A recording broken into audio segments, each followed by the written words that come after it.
Well. Welcome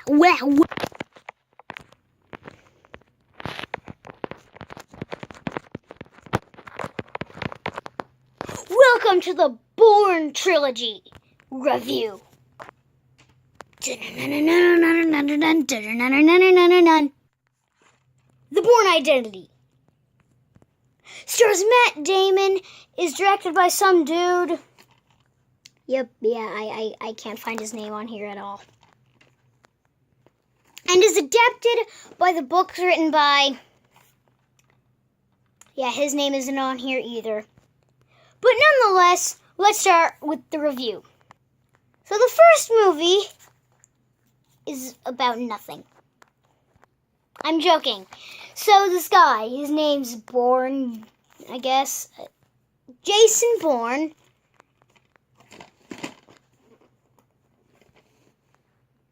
I'm sorry, I haven't seen these movies, so I'm going to go watch them again. After like 3 hours or something, because these movies are like an hour long, maybe 2. So like 2 divided by 3, 85 minutes. Yeah, 85 minutes later. Wow, that was so good. It was so fast paced. And there's not a single scene that feels out of place. It's an amazing film, and it's beautifully directed by this guy. And usually I hate shaky cam.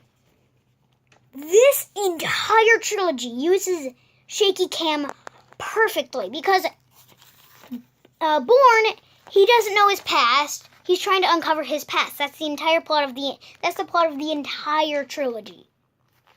So it makes sense that he's fast. He doesn't really know what's going on, but nonetheless he'll take him out. It's really well directed.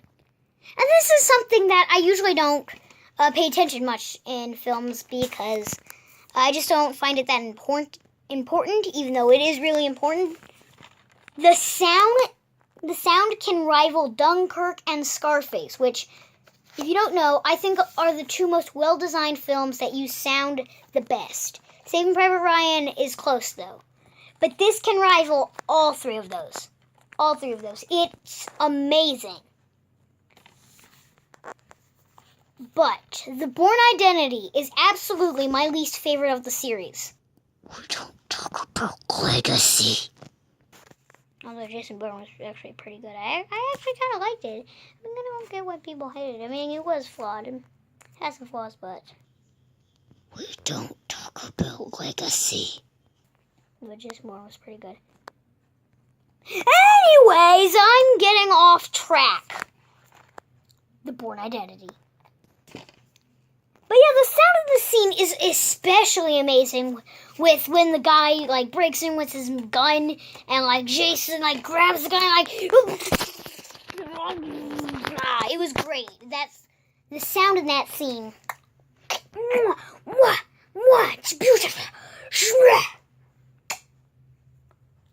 It's beautiful. But yeah, there are definitely some flaws. And I'm going to start off with the fact that it takes a long time for this film in particular to get started. The other two are probably the best paced films I've ever seen. They're amazing. But the pacing in this film is definitely noticeable.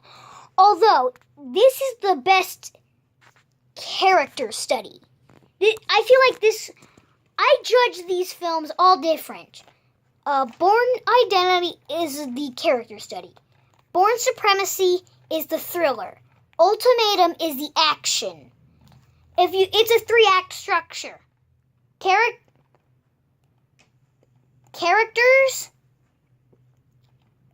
actions, climax. These films are perfect for marathoning, which I did. I marathoned them on FX or whatever that channel was, TNT, I think it was, with commercials and the normal unedited without commercials. They were both extremely well. They're extremely good, all with them all being marathon. But Identity definitely does still feel lacking. There are a lot of action scenes, and they're all very entertaining. They're all very well directed. The final scene is one of the greatest action scenes ever filmed, in my opinion.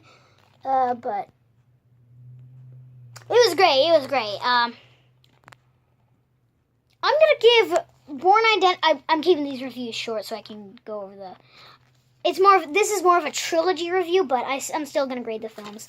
I'm gonna give the Bourne Identity a B+. All right, now The Bourne Supremacy. the Bourne Supremacy, I think, is the most fast-paced. Is not the most fast-paced, but the one that utilizes the story the most. It is absolutely the best acted, the best from a filmmaking standpoint. It's the best in the series. My favorite is still Ultimatum, but Supremacy is the best film in the entire series. Supremacy is the best edited. It has the best sound. It has the best acting, the best directing, and the best dialogue out of all of them. It is beautiful. The scene where Bourne is about to snipe her. She's right next to you. My gosh, that was chills down my spine. There's a dog barking. Still a dog barking. The dog's still barking. It's been like 10 minutes. I swear it's been like 10 minutes. The dog stopped barking. The dog has stopped barking, but it's barked for like 10 minutes. But yeah, Bourne Supremacy, I think, is also the most suspenseful, especially with that sniper scene. That sniper scene is probably my favorite scene in the entire trilogy. Bourne vs. Dash is great in Ultimatum, but Supremacy, I think, is absolutely the most suspenseful. Paul Greengrass does an amazing job at filming the action scenes. There is one action scene in the film that is not well filmed. It's like when Bourne fights like the spy. It's too shaky cam. You can't see what's going on, but still really good. I'm gonna give the Bourne Supremacy an A. The Bourne Ultimatum! The Bourne Ultimatum! The Bourne Ultimatum! The Bourne Ultimatum! Bourne Ultimatum is my favorite of the entire trilogy, the entire series. It's amazing. All right, it's so fast-paced. It's so entertaining. This is the best action. This is the climax of the entire trilogy.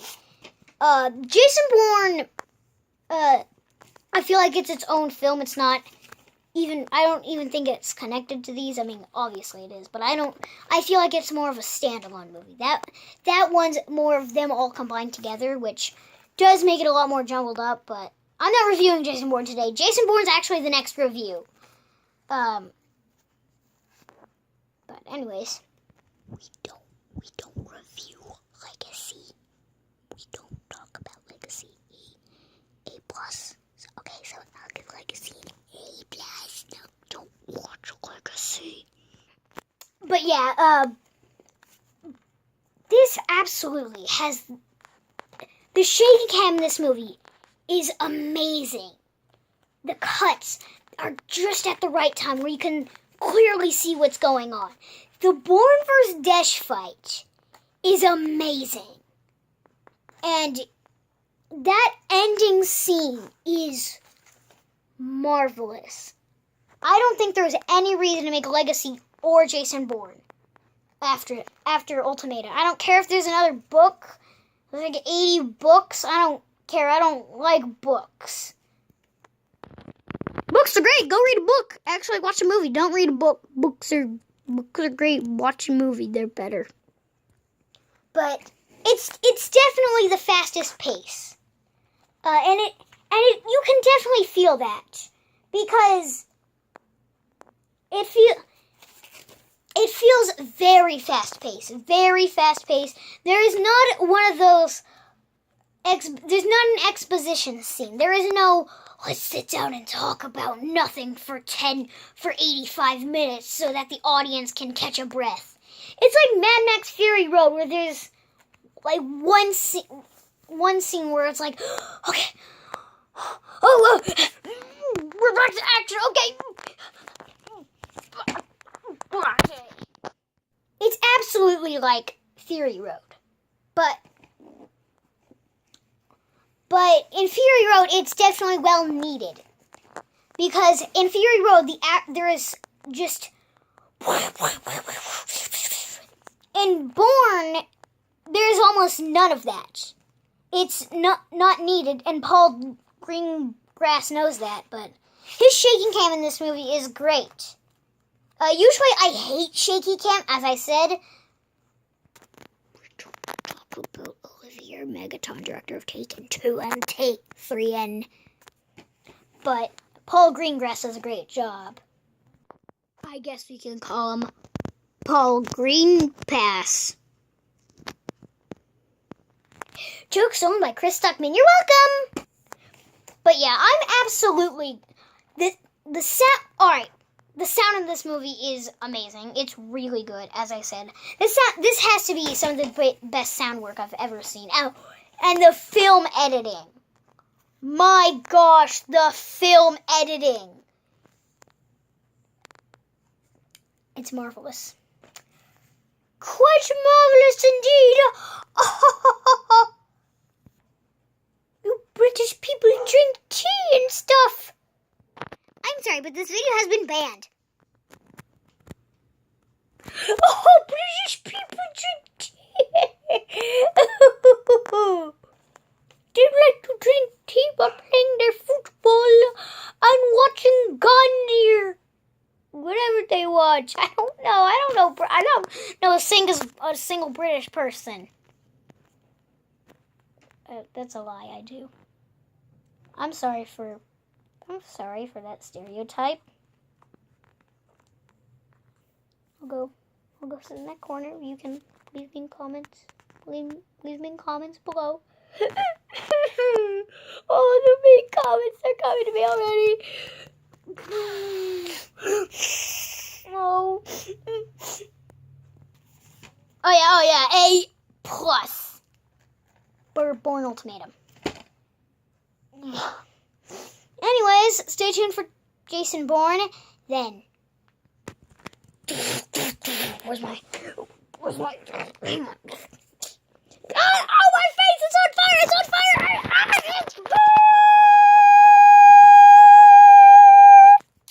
Okay, it's been a year. I'm 12 now. I'm joking. I'm 10. It's been like a minute. Yeah. I burnt myself while trying to be the skull in Terminator 2. But yeah, after Jason Bourne, Terminator 2, Judgment Day, 3D, so wear your 3D glasses.